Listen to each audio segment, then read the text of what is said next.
at the forefront of politics. Our enemy is Trump. He is the enemy. We gotta unite. If we're not a united party, we lose to Trump. On the front lines of activism. There's certain fights, if we don't engage, they win. This is a fundamental question of who we are. And delivering your daily dose of comedy. Donald Trump, when he had his physical, they had his blood pressure, and mine is higher than his. Oh. And the irony is mine is higher because of him. From the blue wave. We flipped. Enough seats to take control of the House. We control the House. To 2020 and beyond. This is the Dean Obeidallah Show on Sirius XM Progress, Channel 127. And welcome to the Naira Hawk Show. I'm Dean Obeidallah, her assistant. She's sitting right here next to me, staring at me. She's just hosted for Michael, so I said, stick around, my good friend Naira Hawk. I'm Dean Obeidallah, of course, and Naira Hawk is sitting next to me. We're going to chat in a few minutes. Friday, July 26th. We're live for the next 3 hours. And Naira's here. I'm here. We both want to be your MBFF, although I coined it, so I got to be MBF first. We'll call this the Sharia Power Hour because Nair is here. I'd love to do that. Nair Hawk, thank you for sticking around a few minutes. Just hosted with Michelangelo's show. We pushed them out, and now Muslims, back-to-back Muslims, just taking over. Like we did. This is how it works. This is demographic change happening right in front of your radio. Poor Mike. Sorry, Mike, if he's listening. He's not listening. I'm sure. I hope he's not listening. He better not. He's on vacation. Right, I actually hope he's not. So I wanted to talk to you for a few minutes before you went on what happened with today. Democrats are now saying we are in an impeachment investigation. The exact quote, blaring on the screens in front of us all over the place. Literally, we are in an impeachment investigation. And I think this is very interesting because since the Mueller testimony, 5 Democrats have publicly endorsed an impeachment inquiry, including last night Catherine Clark, which I mentioned on the show, the vice chair of the House Democratic Caucus, the highest ranking Democrat in the caucus. She's not talked about much. You hear about, of course, Pelosi, you hear Steny Hoyer, you hear Hakeem Jeffries, but then she's sort of there. Just kind of there. She's never, but you never see her on TV. So it should be a bigger deal that the vice chair came out, but no one knows her. Like if Hakeem Jeffries broke from Speaker Pelosi and goes, right. I'm for it. People are like, oh, it's on, because she's not going to do that. He's not going to do that unless she's sort of cool with it. And I think she actually is cool with it. So first of all, I think she's cool with it. I'm with you. I think there's a long game she's playing. I'll play a clip in a second. But what was your take on just Mueller? Did it move you? Do you think forget the performance art of it? I know. I hate that. Oh my God! And you're a lawyer. I did a brief stint in law school. You actually got the degree. Right. And this is how lawyers work. They think about their words. They use notes, and they make very concrete points that they know are true. And this guy must have had 20 wheels going on with all the fault lines he had to navigate between the president tweeting against him, knowing the agendas of the people in front of him, and he stuck to the truth. He gave Democrats the verbal roadmap that he gave the written version of in the Mueller report. I mean, you probably could have ended that entire hearing right after Jerry Nadler said, did you exonerate the president? He said no. But then he went further to say, Russia actively interfered. Donald Trump knew about it. Right. They will do it again. Right. And he's given them what they need to now take the next step that they've taken of filing in court. And what I really wish they would have had the Judiciary Committee one day and intel the other, because the second set of hearings to me were much more persuasive and compelling, because forget there's no crime. I don't care about that. Because the first one was like a law school class. I mean, literally breaking down obstruction. Justice is a whole thing. And it's dry, and you're like, what is corruptly intent? And that's the term in the statute. Second one, the second one is which is the flip, which is volume 1 of the Mueller report, is all about a foreign government adversary interfering in our election. It's like, this is Drago versus Rocky and Creed. Exactly. That's what's happening, folks. All over again. Who are we in that? And Drago versus Rocky. And I'm just asking. You made the analogy. I don't care. In fact, here's Colbert, though, last night on the media narrative, which I'll play it because I agree with Colbert 100%. Here's clip number 1. Everybody out there still talking about former special counsel Robert Mueller's appearance on Capitol Hill. 6 hours of testimony. It was so long that by the end, we all felt as old as Robert Mueller looked. And at the hearings, Mueller confirmed that the President of the United States was not totally exonerated. Mueller also agreed that Trump obstructed the investigation multiple times, Russia tampered with the election in Trump's favor, and that the president welcomed that help, lied about welcoming it, and encouraged others to lie about it. In short, boring. I assume it must have been because the critics have decided, and they're panning Mueller's performance. Look at these headlines. New York Times, the blockbuster that wasn't. Mueller disappoints the Democrats. AP, Mueller hearing makes for less than compelling TV drama. And he's only got 35% on Rotten Tomatoes. And to me, that was the remarkable thing. You watching this spin of reputable journalists saying it's not the reality show I was wishing for, when they weren't focusing on the words that were being said by Robert Mueller. And I don't care that he stammered at times. That means nothing. We're talking about federal statutes, and we went through it for 2 days, how he fulfilled the elements. And these are the same, by the way, media elites that won't criticize Donald Trump for the marbles in his mouth or the inability to use the English language properly, right? Like, at least Mueller was making sense. And Mueller was saying things that, I mean, Stephen Colbert's summary right there was more effective than the Democrats had been, frankly, in that he went through very quickly, boom, boom, boom.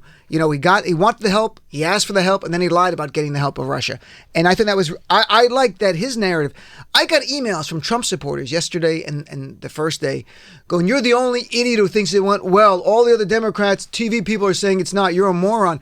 I'm not a sheep. That's why I'm not going with the herd, because I don't see it. They do. And maybe because I do see it from a legal point of view, and I go, they're fulfilling the elements of a statute. Which is what they're trying to do. They're not going to be able to go into impeachment because suddenly everybody feels like they should be going into impeachment, right? They actually, as a result, well, wait, but that's not what they've indicated they're going to do. If it was all about feelings, then I don't know. You know, a lot of us feel very strongly. A lot of other people feel strongly about the other side. So what they're doing is they're building the case in the court of public opinion while also building the case in Congress. Are you saying my feelings don't care? Count. Is this what you're going? I mean, How do are you we at this feel? point in this relationship, Nair, that look?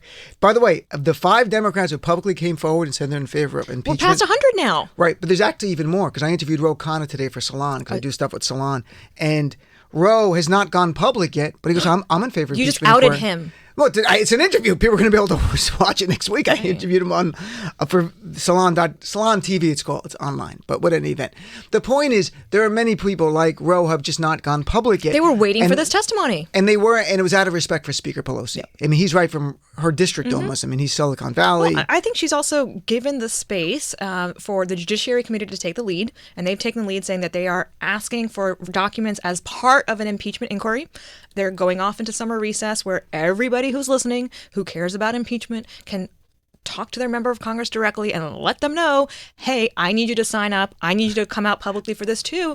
And let's see what happens when we come back. But it's building. It's a slow build. It's not emotionally satisfying right now because the guy is still in office saying crazy things. But I think this is where it's headed. This being impeachment. I believe it is after today. And to this point, and I'll let you go in a minute because you worked all day. She was on a train today. Dude, the train's the worst part. It was cold. On the train? Shouldn't be complaining about cold when it's so damn hot outside. What do you mean? But seriously, did you just jump on the train without a ticket? Like, were you hanging on the roof type exactly. of train? Is that why it was cold? Well, I was practicing my 007 skills because now that they're allowing women to play the role, I'm hoping to audition. That's a whole different conversation. I don't want to have that conversation. Why? I'll be moved out of Progressive I totally want to see her go and play the Bond where she just tears through a bunch of men. That's fine. So here's... but no, it was freezing on the train. I went from like 100 degrees to like 60 degrees and back. So anyhow. This is the first world problems of our friend New York. First world problems. This is really important today. This is Nancy Pelosi today on making it very clear a couple of things. One is that everyone has the luxury, as she puts it, to oppose her on this. But she also put it very bluntly. She believes Donald Trump committed a crime. And in fact, when she says obstruction, to remind everyone, that's a felony. So you have the Speaker of the House, and this is actually stunning. Speaker of the House, the Representatives, third-ranking person, all of government, today saying the president committed a felony. And it's getting so little play. I don't know what goes on with the media anymore. I'm at a loss. So here's clip number 5. We will proceed when we have what we need to proceed, not one day sooner. And everybody has the liberty and the luxury to espouse their own position and to criticize me for trying to go down the path in the most determined, positive way. Again, their advocacy for impeachment only gives me leverage. I have no complaint with what they are doing, but I know Mueller, I keep calling him Special Counsel Mueller. Mr. Mueller said the other day, confirmed in the public mind that the president has obstructed justice. You know what he said. It could have exonerated him. He would have, he didn't. But he was not able to investigate the president's finances, personal business or otherwise, and that is what we are doing in the courts. So I'm willing to take whatever heat there is there to say when the decision will be made in a timely fashion. This isn't endless. So Speaker Pelosi said Donald Trump obstructed justice. And that's not just a talking point. I mean, that literally is a federal statute she's talking about. That's a felony. You have the Speaker of the House saying the president committed a felony today. And you can also sense that she's leaning towards, she has a strategy. I know she has one. I don't know if it ultimately in her brain, her head ends at impeachment or just let's investigate, and then let 2020 take over and then we sit back. We don't want to screw it up because that's what we'll do. I don't know the answer to that. But what was your take on what we heard from Speaker Pelosi there? Oh, I think she's moved the needle incrementally from it needs to be bipartisan to now to it needs to be public to now I have to do this with more of my coalition and caucus, which is a signal to, hey voters, hey folks, tell your members of Congress you want this to happen. I need more cover. Ultimately, she's a vote counter. That's her job, and it is up to the folks that we elected in 2018 to send a new message to Donald Trump, to send a new message in Congress. We need to continue that. We really can't wait and think that somebody else is going to do this for us. And it sounds like they have all the information they need now to be able to move forward. And we're going to see it happen. And I just wish they weren't off for 6 weeks right now. Yeah. And that's too much. But you do hear from a lot of members. Oh, I haven't heard from my constituents on it. 6 weeks, you'll hear from them. Folks, go. We'll talk about this over the next 6 weeks a lot. Go to town halls. We said it yesterday. I said, go and be respectful. And someone called up and goes, no, yell at them. I'm like, all right, you can yell at them if you want. Call them. But if they're already in favor of impeachment, you don't need to yell at them. Yeah. Just support them and encourage them to put pressure on Speaker Pelosi and the leadership. If they're not on board, press them for why are they not on board. When you see the crimes laid out, we saw there's no dispute. Donald Trump welcomed the help of Russia. It says in the Mueller report Mueller says it will happen again, that Russia's actively doing it right now. We're going to talk about that in the second part about how all about Moscow Mitch. So, all right, Nayira, thank you, my friend, for staying a few minutes. Oh, it's a pleasure. Thank you for having me. And great job filling in for Michael. I look forward to chatting with you soon. So we'll take a quick break, folks, and we're going to take some calls. I'll play a clip or two more, then we're going to take some calls right after this break on the Dean Obeidallah Show. You're my guest. Be right back.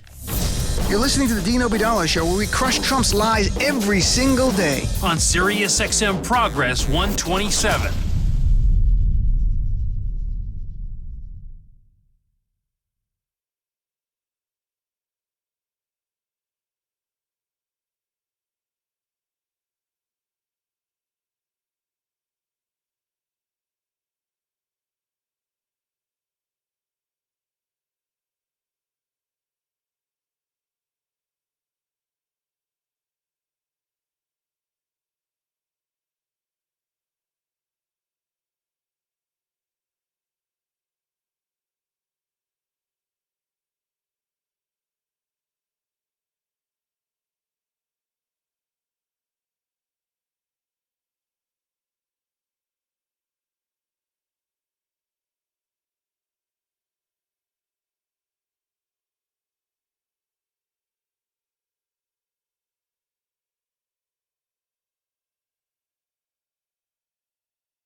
His show, Your voice. 866-99-SIRIUS. 866-997-4748. Let's make a difference together.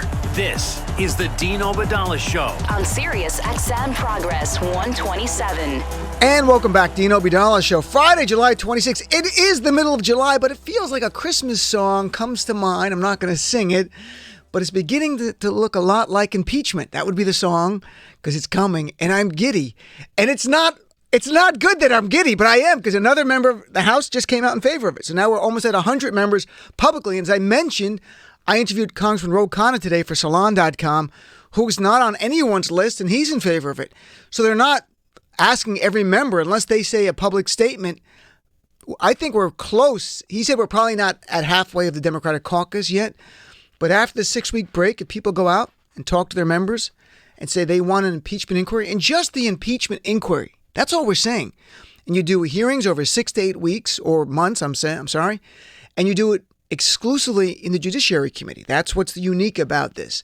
And the Judiciary Committee, in a formal impeachment inquiry, and they vote as a committee for that, they have more powers than a normal oversight committee. They also get more attention from the nation. And also, it seems at least to be more expedited appeals to court.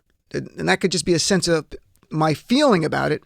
But from a legal point of view, they do have a little bit more power during the time of impeachment, because it's extraordinary.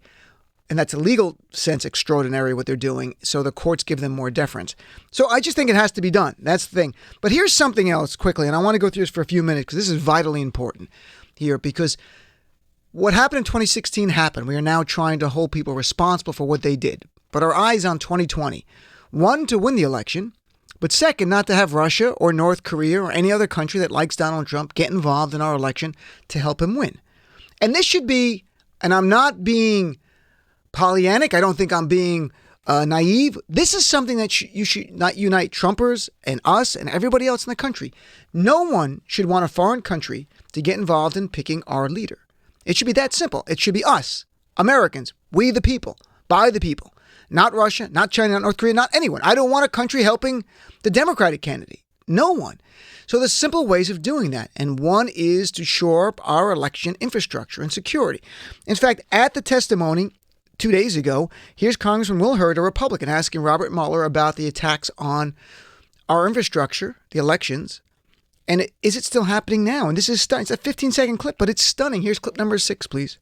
In your investigation, did you think that this was a single attempt by the Russians to get involved in our election, or did you find evidence to suggest they'll try to do this again? No, it wasn't a single attempt. They're doing it as we sit here, and they expect to do it during the next campaign.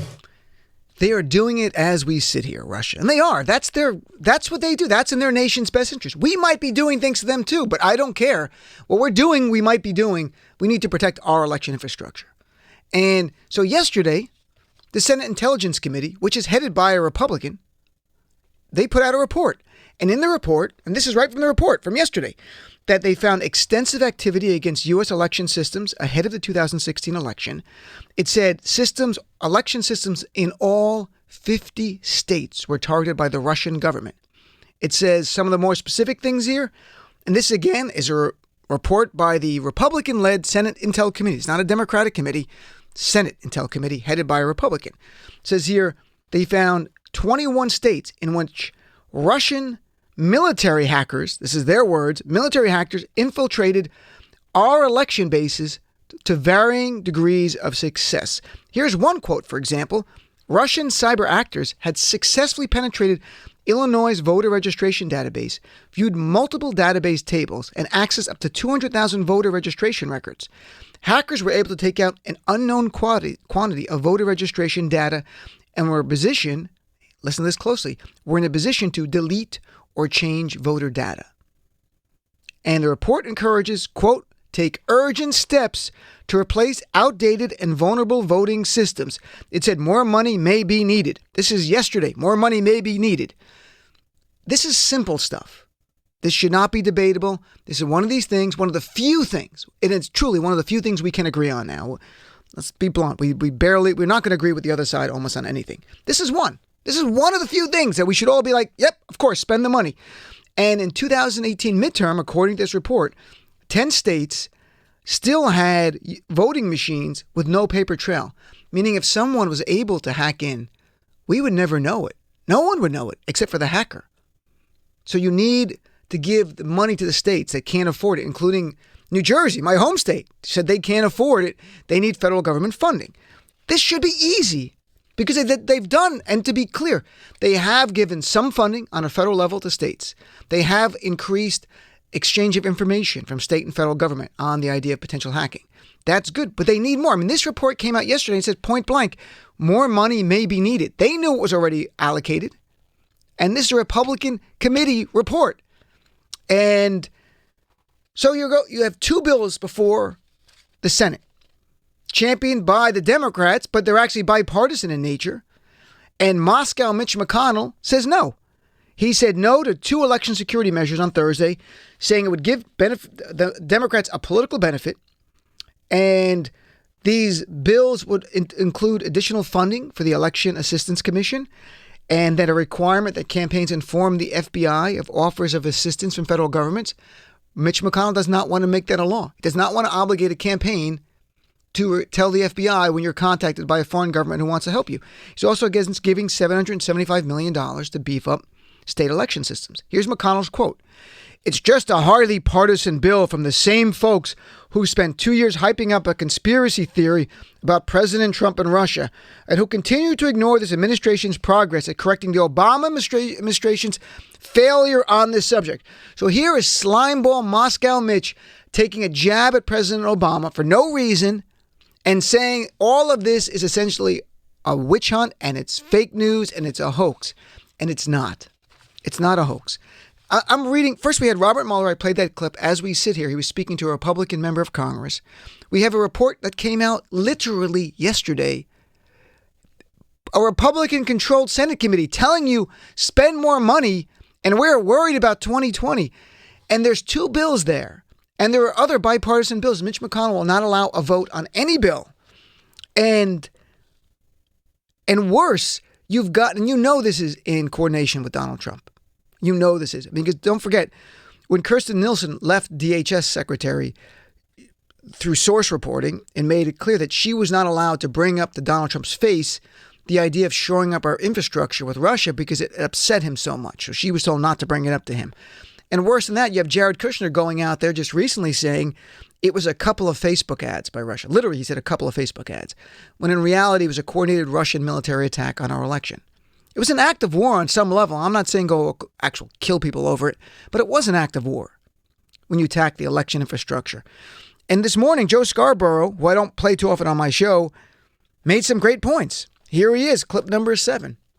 Robert Mueller testified that not only did Russia try to interfere with our 2016 election, and not only did Donald Trump's, all of his intel community, and Kirstjen Nielsen, when she was the Homeland Security, said Russia undermined American democracy in 2016. We remember back then, the warnings came, but Moscow Mitch, that being Mitch McConnell of Moscow, Kentucky, actually blocked that and said he threatened the people that were going to try to get that information out to warn Americans.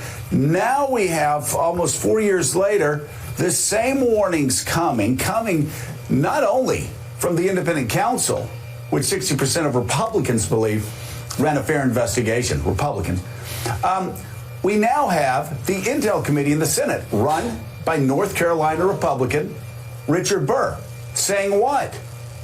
That the Russians tried to infiltrate all 50 states in 2016 to undermine American democracy and to undermine a free and fair election. And on the same day, Willie, Moscow Mitch blocks 2 bills that would actually protect us from a Russian invasion in this area. This is unreal. And he's the one that coined Moscow Mitch. It was trending on Twitter, and I give him all credit for that. Moscow Mitch is a perfect term. And here is stunningly, he's got a theory why I didn't know this, and I'm not sure if this is the real reason. Here's Scarborough continuing, clip number 8. I understand that there's an oligarch that I've read is going to be setting up a big aluminum plant in Moscow Mitch's home state. I don't know if that's it, but how can Moscow Mitch so willingly turn a blind eye, not only this year, to what his Republican chairman of the Intel Committee is saying, to what Robert Mueller is saying, to what the FBI director is saying, to what the DNI is saying, to what the CIA is saying, to what the United States military intel community is saying. How can Moscow Mitch keep denying that Vladimir Putin continues to try to subvert American democracy? And you know what? Moscow Mitch said the Democrats are doing this to give themselves, quote, a political benefit. And Moscow Mitch is right about that because he understands if Russia can't get involved and help Trump, and if North Korea can't get involved and help Trump, it will help the Democrats. He's right. If only Americans get involved in our election, it helps us. We won by almost 3 million votes, the popular vote.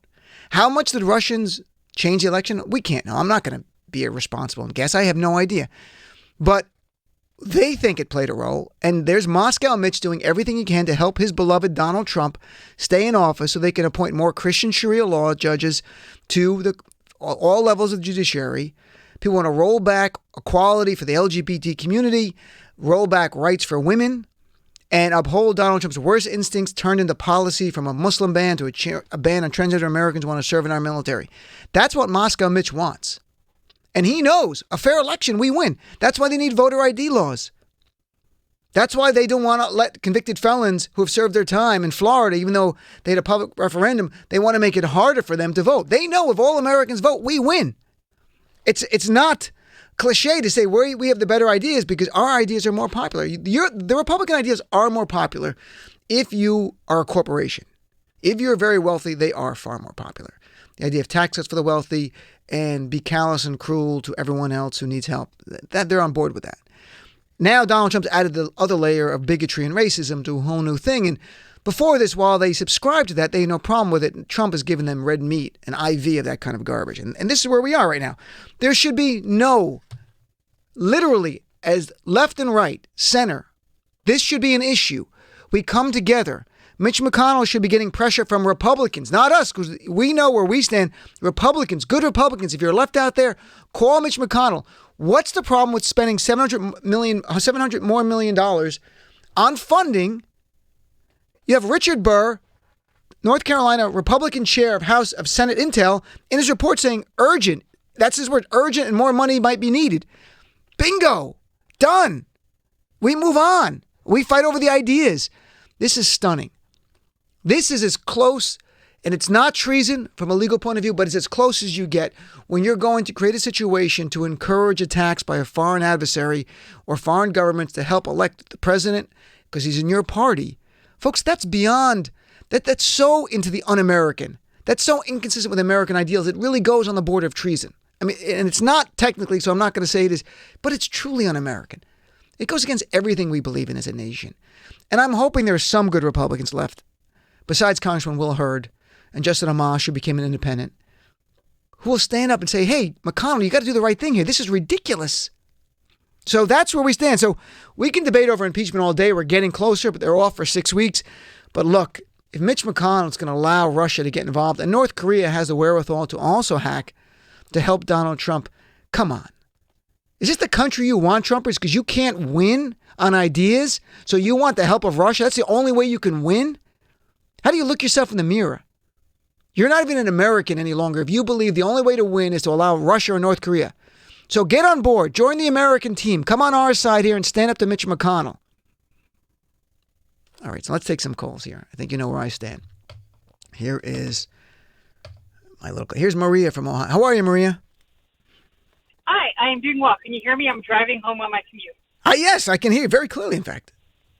Okay, excellent. I am wondering about the impeachment process. Sure. Spiro Agnew begged the Democrats to impeach him while he was facing criminal investigation from the FBI because of Baltimore and White House,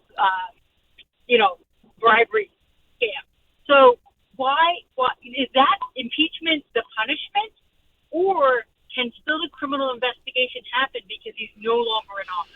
Well, Spiro Agnew is only vice president. There's no prohibition whatsoever to charge a sitting vice president. You can do that. The only person in the entire country of the United States who, according to a DOJ memo, not a federal regulation, that cannot be charged with a crime when they're in office is the president.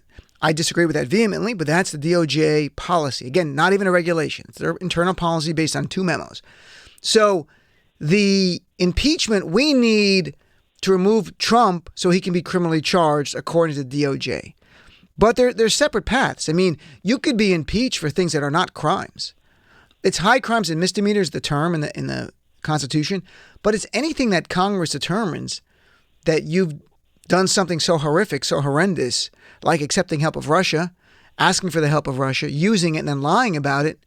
That could easily be an impeachable offense. It's not even though it did not rise to the level of a criminal conspiracy. Well, I just clarify. Why would Spiro Agnew beg for impeachment? I have no idea. I don't even know why. I don't know. It makes no sense to me why he would do that. And I'm not familiar with that. I know he resigned, and that's how he got Gerald Ford. But I have no idea why he would do that. Makes no sense.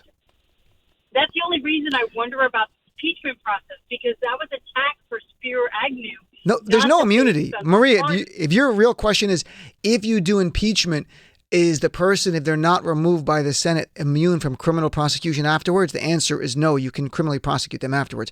It's not double jeopardy because it's not a criminal proceeding, impeachment. Double jeopardy prevents the government from prosecuting you twice for the same crime in the same venue, the same form, meaning the federal government can only prosecute you one time for the crime. Now, if there's similar crime on a state level, they can also prosecute you there, but not to get too wonky on that. The bottom line is double jeopardy is simply the government can't prosecute it twice for the same crime. Impeachment is not a criminal proceeding at all. It's not run like that. There's no reasonable doubt standard.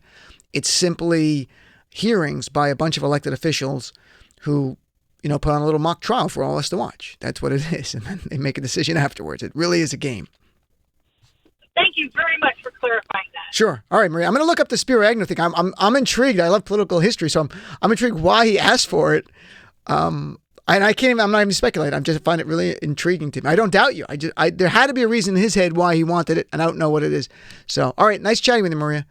So here is Norm in Tampa. How are you, Norm? Norm, where are you? Yeah. Hey, how you doing? Good. How are you tonight? Are you in Greece? Where are you now? You're back in America, I know. I'm back in America, and I'm in Tampa, Florida. All right. And stuff. Okay. So Dean. Yeah. You remember I said that, and it's the importance of about the federal judges and ill-gotten gains, and I said, no, that's not going to happen. It's those sort of things. But you're talking about overturning every appointment that Donald Trump has made if we remove him from office, wasn't that? This is if he was elected illegally. Right. They set the argument that all those in racketeering who got gains from his illegal activity could possibly be removed. I mean, this is a long shot. Well, you know why, Norm, the problem with that is because the DOJ really is abiding by their DOJ memo, meaning you can't prosecute Trump till he's out of office. So it'll be so remote in time from his appointments of people who are confirmed by the Senate that it's not going to happen. But no, I think it's fun. I think it's great if you want to write a novel. I think it's a really cool idea. I really do. I'm not making fun of you. I'm sincere. I think it's a really interesting idea that no one else has thought of, that I've heard anyone think of it. I think it's very unique, and it's a clever idea. But I don't see it happening in the real world just because of the way the procedure has to go. I'm thinking also that when you heard if people were talking about Mueller being dull, I think the substance that he had was just so powerful that it's going to overwhelm any reluctance on Nancy Pelosi. She's going to be brought into here screaming and kicking. And, I mean, she's screaming and kicking right now. But I like what she said today. I mean, I don't know if you heard the clip earlier, if you were tuning in then. I played the clip of her today, and she said Donald Trump obstructed justice. It was clear. And again, that's really significant. The Speaker of the House saying the president committed a felony is not something in the normal course of politics. It's not something that usually happens. So this was actually a remarkable statement by her. And I think the media misses the significance because they don't look at it from a legal point of view. And I'm looking at it from a legal point of view. It's not just a talking point. When you say a president obstructed justice, and it's clear from what we heard, she's saying he committed a felony. And you don't have that. You don't hear the Speaker of the House. I say that stuff, but the Speaker of the House, no. And our media is in a bizarre media narratives that I don't even understand what's going on any longer. And I refuse to give in to their narratives because I don't believe in them. I think they're wrong on a lot of things lately. And the other thing too is I also mentioned I had spoken previously about the conditions of the children in camp. Sure. Well, these guys, all of them. You heard that last hearing? I think it was yesterday when they had the immigration border patrol guy. He had to say, "Oh no, yeah, we snatched them. We give them 10 minutes or 3 seconds to these guys come under one tent, which I call monsters. These guys they do. Are monsters. What do you think of this, Norm? You're thinking out of the box. What if we would call all the border facilities, start calling them Trump hotels? Look at Trump hotels. Look how horrible they are. And Trump was going to be upset. I mean, seriously, Democrats, the media started referring to them as like the Hanoi Hilton is what they call where John McCain was held. What if we start calling these the Trump Towers, the Trump hotels, where Trump and hotel, I think you need a hotel in there, becomes viewed as some horrific, unsanitary, vile place and hurts his business? Well, I like it. I like Moscow, Michigan. I didn't come up with Moscow. I love Trump hotels. We're going to call them Trump hotels from now on, Norm. It's official. Right. I like this. Absolutely. All right, and then being a monster. Being a monster. All right, I like that. I got to go to a break, my friend. Nice chatting with you, Norm. Thanks for the call. We'll be right back, folks. We'll take your call. You're my guest right at the top of the hour, 866-997-4748. Be right back.